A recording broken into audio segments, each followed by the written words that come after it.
सुरेश एक रेस्टोरेंट का मालिक था। वह एक अच्छे सोच विचार वाला व्यक्ति था।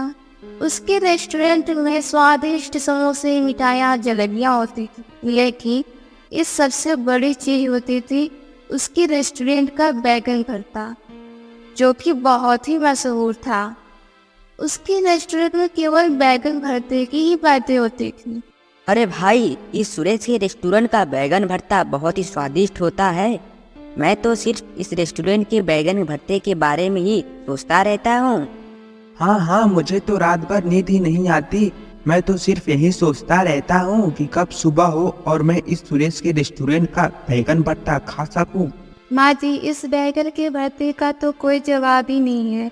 हम इसे पैक करवा कर घर ले चलेंगे। हमारे बाबूजी तो रेस्टोरेंट आ नहीं सकते, लेकिन वह इस लजीज बैगन के भरते का लुत्फ उठा सकते हैं। हाँ बहू, तो ठीक कहती है। उनके लिए भी बैगन के भरते को पैक करवा कर घर ले चलें। लोग ऐसे ही सुरेश के बैगन के भरते की तारीफ किया करते थे और वह खाया भी करते थे।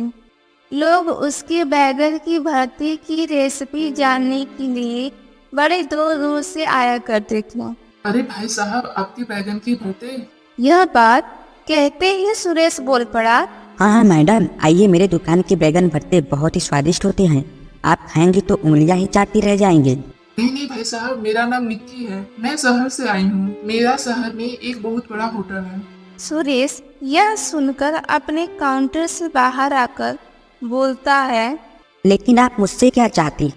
ज्यादा कुछ नहीं, मैं आपके बैगन भरते की रेसिपी जानने आई हूँ। आपकी बैगन भरते की चर्चे देश भर में हो रही है। हाँ मैडम, आपको तो मैं बैगन भरते बनाने की रेसिपी दे देता हूँ, लेकिन खाने में स्वाद सिर्फ बनाने वालों के हाथों में ही होती है। सुरेश एक कागज पर रेसिपी लिखकर मैडम को दे देता है और मैडम वहां से चली जाती हैं। सुरेश के रेस्टोरेंट के पास एक और रेस्टोरेंट था, लेकिन वहां पर ग्राहक नहीं आते थे, जिससे वहां का मालिक बहुत ही क्रोधित रहता था। सुरेश वहां आने वाले गरीबों की मदद किया करता था। जिनके पास पहनने के लिए कपड़े नहीं होते थे, उन्हें कपड़े भी देता और उन्हें पेट भर खाना भी खिलाया करता। वह सुरेश को दुआ देते हुए चले जाते थे। यह सब देखकर रघु बोला, यहाँ खाने के लिए दाना नहीं है और ये इतने पैसे यूं ही लुटा देता है। अगर मैं इसकी जगह होता तो आज मैं 5-6 रेस्टोरेंट का मालिक हो जाता। उस पर भगवान की कृपा है, क्योंकि लोगों की मदद करता है, इसलिए बहुत सारे ग्राहक आते हैं उसकी दुकान पर, जिससे उसके पास बहुत सारे धन इकट्ठे हो जाते हैं। तो ऐसा बात है, आज देखता हूँ कि भगवान किसके साथ रहते हैं और किसके साथ नहीं। मालिक, आप कहना क्या चाहते हैं? अरे बोलू, आज मैं उसका रात में रेस्टोरेंट ही जला दूंगा। न रहेगी बस, न ही बजेगी बांसुरी। रघु रात होने का इंतजार कर रहा था और रात होते ही उसने सुरेश के रेस्टोरेंट को आग लगा दिया, जिससे उसका रेस्टोरेंट तहस नहस हो गया। चांदनी, आज मुझे रेस्टोरेंट से आने में देर हो जाएगी। क्यों जी? आज रेस्टोरेंट के पैसों का हिसाब बारी करना है, इसलिए। इतना कह सुरेश घर से चला गया। सुरेश अपने रेस्टोरेंट पर जैसे ही पहुंचता है, देखकर रोने लगता है। हाय रे, मैं तो लूट गया, बर्बाद हो गया। अब मैं क्या करूंगा? रेस्टोरेंट के साथ साथ मेरे पैसे भी जल गए हैं। अब मैं क्या करूं? अब मैं अपने घर खर्च कैसे चलाऊंगा? वह थोड़ी देर रोता रहा और उदास मन से घर वापस आ गया। अरे जी, आज दुकान से बड़े जल्दी आ गए हैं। अरे क्या बताऊं चांदनी, मैं लूट गया, बर्बाद हो गया। अरे क्या हुआ जी, मुझे भी तो बताइए। चांदनी, क्या बताऊं, हमारा रेस्टोरेंट जल के राख हो चुका है। ये कैसे हो गया? आखिर कौन कर सकता है? हमारा कोई दुश्मन भी तो नहीं है। अब क्या बताऊं चांदनी, मुझे भी अब कुछ समझ में नहीं आ रहा है। अब मैं क्या करूंगा? जाने दीजिए, जो होना था तो हो गया। तभी उनका बेटा गोलू आकर वहाँ बोलता है, पिताजी, आज मेरे स्कूल का फीस जमा करना है। अगर आज फीस जमा नहीं होगा तो मुझे स्कूल से निकाल दिया जाएगा। गोलू, आज से तुम पढ़ने नहीं जाओगे। क्यों माँ? आज मैं स्कूल क्यों नहीं जा सकता? कहा ना, नहीं जाओगे तो नहीं जाओगे। माँ की डांटने से गोलू उदास होकर अपने कमरे में चला गया।